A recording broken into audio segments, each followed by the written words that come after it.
Jaya Radha Madhava Punya Bihari.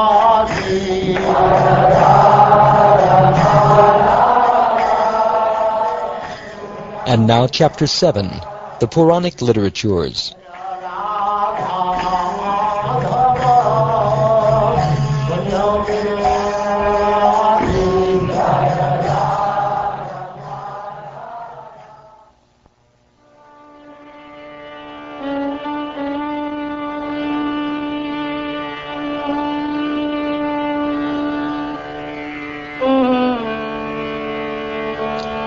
Sutta Goswami said, Sumantu Rishi, the authority on the Atharva Veda, taught his Samhita to his disciple Kabanda, who in turn spoke it to Patya and Vedadarsha.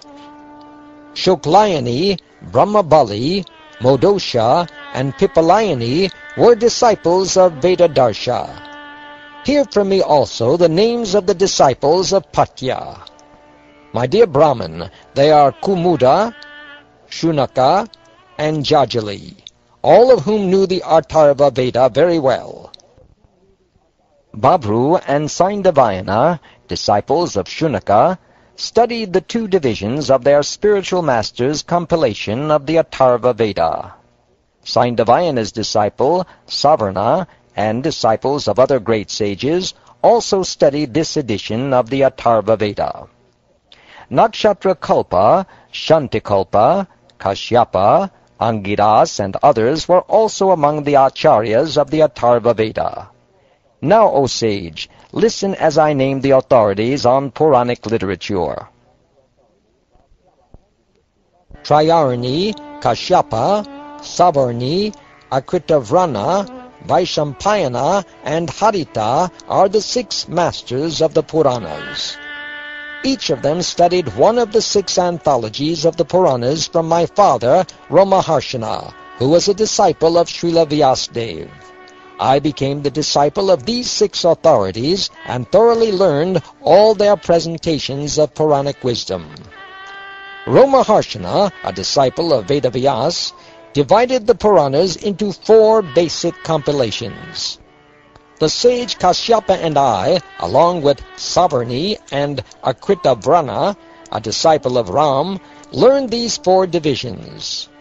O Shonaka, please hear with attention the characteristics of a Purana, which have been defined by the most eminent learned Brahmins in accordance with Vedic literature.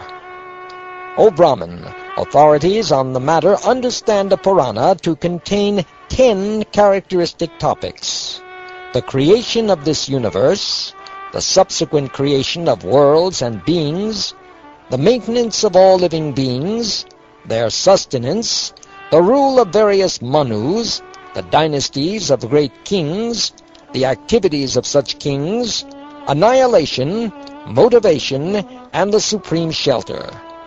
Other scholars state that the great Puranas deal with these 10 topics, while lesser Puranas may deal with 5. From the agitation of the original modes within the unmanifest material nature, the Mahatattva arises. From the Mahatattva comes the element false ego, which divides into 3 aspects. This threefold false ego further manifests as the subtle forms of perception, as the senses, and as the gross sense objects. The generation of all these is called creation. The secondary creation, which exists by the mercy of the Lord, is the manifest amalgamation of the desires of the living entities.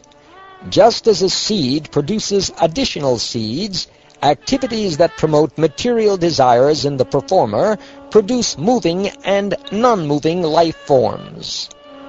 Vritti means the process of sustenance by which the moving beings live upon the non-moving. For a human, vritti specifically means acting for one's livelihood in a manner suited to his personal nature. Such action may be carried out either in pursuit of selfish desire or in accordance with the law of God. In each age, the infallible Lord appears in this world among the animals, human beings, sages, and demigods.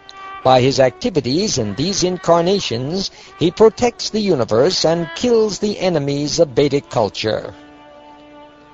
In each reign of Manu, 6 types of personalities appear as manifestations of Lord Hari.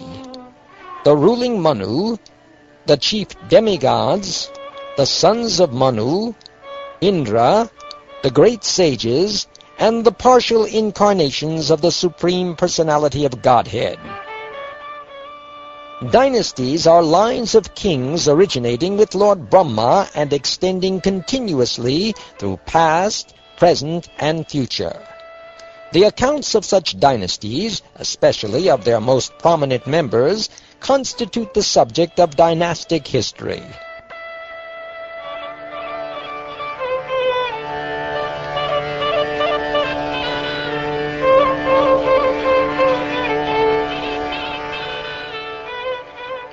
There are 4 types of cosmic annihilation: occasional, elemental, continuous, and ultimate, all of which are effected by the inherent potency of the Supreme Lord.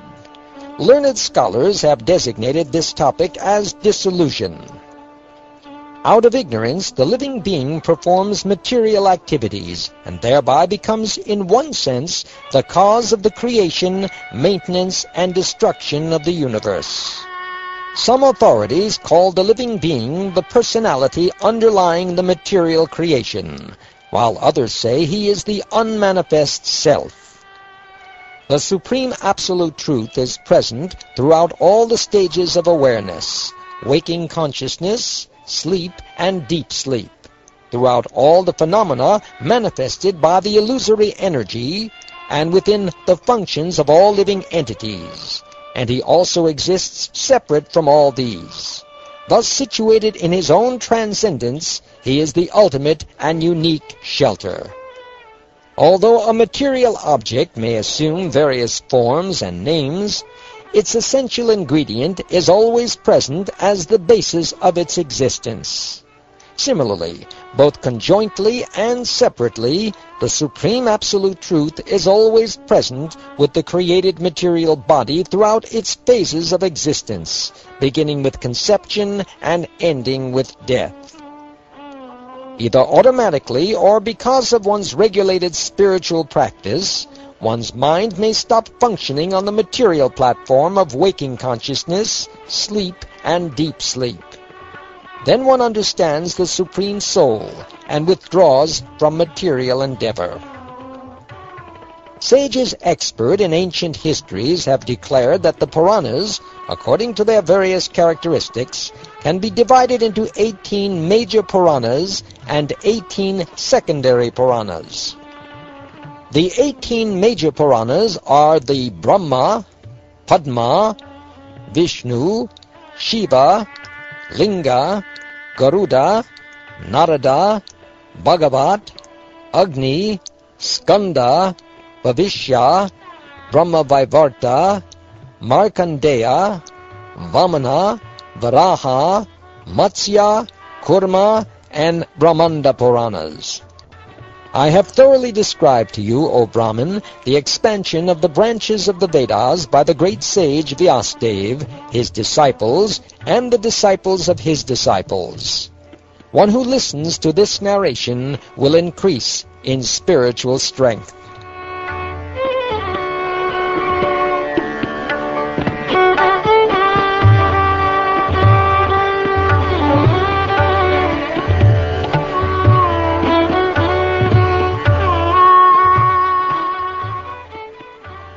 Thus ends the 7th chapter of the 12th canto of the Srimad Bhagavatam, entitled The Puranic Literatures.